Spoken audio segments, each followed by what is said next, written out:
दोस्तों, ये बात तो सत्य है कि यदि हम अपनी पर्सनल बातें किसी के सामने खोलते हैं या बताते हैं तो वो व्यक्ति जाने अनजाने में आपके साथ कई बातों को दूसरे के सामने कभी ना कभी बोल ही देता है। चाहे वो बातें आपकी पर्सनल लाइफ की हो, घर की हो या आपकी जिंदगी से जुड़ी हुई। यदि आप ऐसा करते हैं तो आपको बाद में पछताना पड़ता है, क्योंकि जो बातें आपने किसी से शेयर की हैं वह धीरे धीरे आपके दोस्तों, आपके पड़ोसियों, आपके रिश्तेदारों को पता चलनी पड़ जाती है, तो वह आपके ऊपर बातें बनाने लगते हैं। आप इन बातों को लेकर हंसी के पात्र बन जाते हैं। और दोस्तों, यहाँ एक बात और निकल कर आती है, यदि आपने किसी से अपनी बात शेयर की है और वही बात दूसरा कोई आपको बताए तो आपके अंदर दुख तो होता ही है। आप अपने अंदर ग्लानि अनुभव करते हैं और सोचते हैं कि काश मैंने ये बात उस व्यक्ति को शेयर नहीं की होती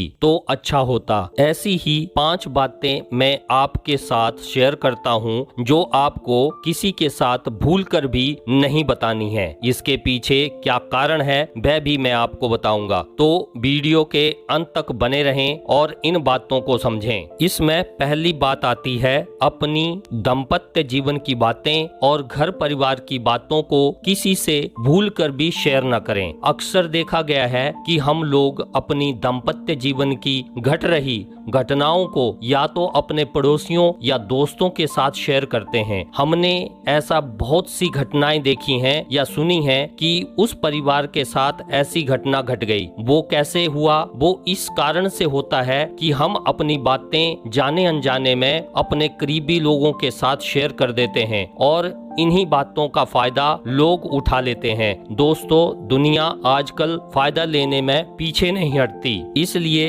भूलकर भी अपने घर में चल रहे कला कलेश दूसरों के सामने ना बताएं। यदि ऐसा हो भी रहा है तो शांति से और प्यार से उन बातों को आपस में सुलझाएं। घर की बातों को सुलझाने में दूसरे का सहारा ना लें। दूसरी बात, अपनी आर्थिक परिस्थिति। दोस्तों, आप किसी भी परिस्थिति में जी रहे हो, आपकी आर्थिक हालत कैसे हो या बुरी हो या अच्छी हो, आपके पास पैसे हैं या नहीं है, आपके घर की आर्थिक स्थिति अच्छी है या नहीं है, ये सब बातें आप किसी के सामने शेयर ना करें, क्योंकि इन बातों से होगा क्या? यदि आपकी आर्थिक हालत ठीक नहीं है, आपकी जेब में पैसे नहीं है और ये बात आप अपने दोस्तों, मित्रों या रिश्तेदारों को बताते हैं, तो दोस्तों, मैं ये गारंटी के साथ कहता हूँ बहुत ही कम लोग इस दुनिया में हैं जो इन परिस्थिति में आपके सामने खड़े रहेंगे। नहीं तो ज्यादातर लोग आपका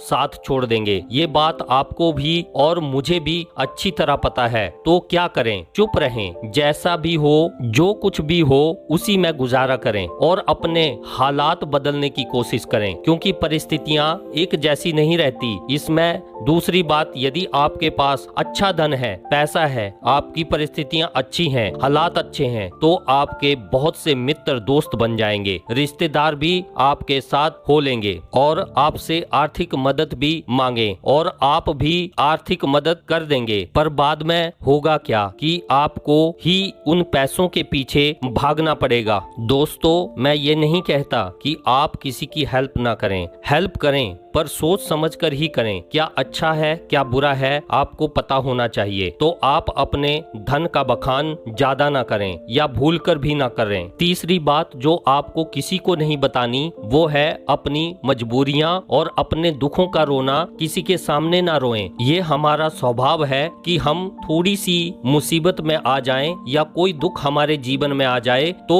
हम उसका बखान सबके सामने, अपने मित्रों, अपने दोस्तों से करने लगते हैं। उनके सामने सारी मजबूरियां खोल कर रख देते हैं। उस समय या तो हम अपनी सहानुभूति चाहते हैं या उन दुखों के समय उनसे कोई आर्थिक सहायता या अपना मन हल्का करने के लिए भी हम ये सब बातें दूसरों के साथ शेयर करते हैं। पर दोस्तों, बहुत कम ही लोग आपकी इन बातों को सुनेंगे या उनकी तरफ ध्यान देंगे। नहीं तो ज्यादातर लोग इस दुख की घड़ी में आपकी बात पर कोई तवज्जो नहीं देंगे और आपसे से बचेंगे कि या कहीं मेरे से कोई आर्थिक सहायता ना मांग ले। यदि मैंने इसकी सहायता कर भी दी तो हो सकता है ये मेरी दी गई आर्थिक सहायता को समय से ना लौटा पाए। इस कारण से आपके मित्र, रिश्तेदार, पड़ोसी आपसे दूर रहना चाहेंगे और आज के समय में तो कोई भी किसी की नहीं सुनता। दोस्तों, तो क्या करें? इस मुश्किल की घड़ी में हम धैर्य रखें, हम मन को इस विचार से भरें कि आज जो मेरे साथ ये परिस्थिति है वह कल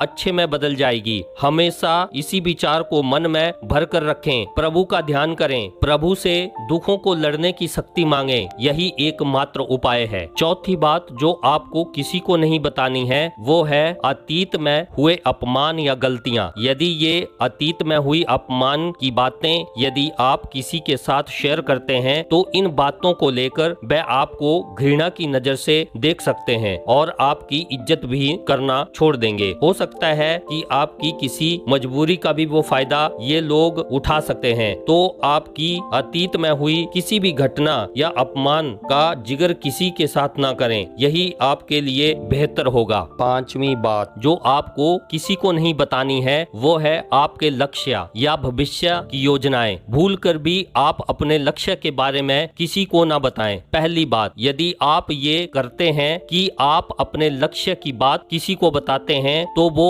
पहले तो आप पर कहेगा और कहेगा ये तुमसे नहीं हो पाएगा। जब तुम ये बात उसके मुख से सुनोगे तो आपकी हिम्मत टूट जाएगी, आप उस लक्ष्य पर बढ़ नहीं पाओगे। और यदि आप उस लक्ष्य पर चल भी पाए तो जब आपके सामने उस लक्ष्य को पाने में कोई अड़चन आएगी तो ये बात आपके दिमाग में पहले स्ट्राइक करेगी कि ये मुझसे नहीं होगा। तो क्या करें? चुपचाप अपने लक्ष्य को पूरा करने की कोशिश करें, कोई भी बात अपने दिमाग में न रखें। और यदि आपने किसी को अपने लक्ष्य के बारे में बताया तो वह लोग आपकी बड़ी तारीफ करेंगे। वह क्या बात है, जब तुम ये खुशी वाली बातें उनके मुख से सुनोगे तो आप अपने ओवर कॉन्फिडेंस में आ जाओगे और जो शक्ति आपने पहले दिन अपने लक्ष्य पर लगाई होगी वह धीरे धीरे डाउन होती चली जाएगी और वह लक्ष्य तय समय से पहले पूरा नहीं होगा। तो क्या करें? चुपचाप अपने लक्ष्य को एक बुक या कॉपी पर लिखें और बिना किसी से बताए उसका रोड मैप बनाकर अपना सफर जारी रखें। चुपचाप अपने लक्ष्य के पीछे लगे रहें। तो यदि ये 5 बातें यदि आप किसी के साथ शेयर नहीं करते हैं तो आप अपने जीवन में कामयाबी की सीढ़ियों को चढ़ते चले जाएंगे। धन्यवाद दोस्तों, मेरी वीडियो को देखने के लिए। वीडियो अच्छी लगी हो तो शेयर और लाइक कर दें और मेरे चैनल को सब्सक्राइब कर लें। जय हिंद, जय भारत।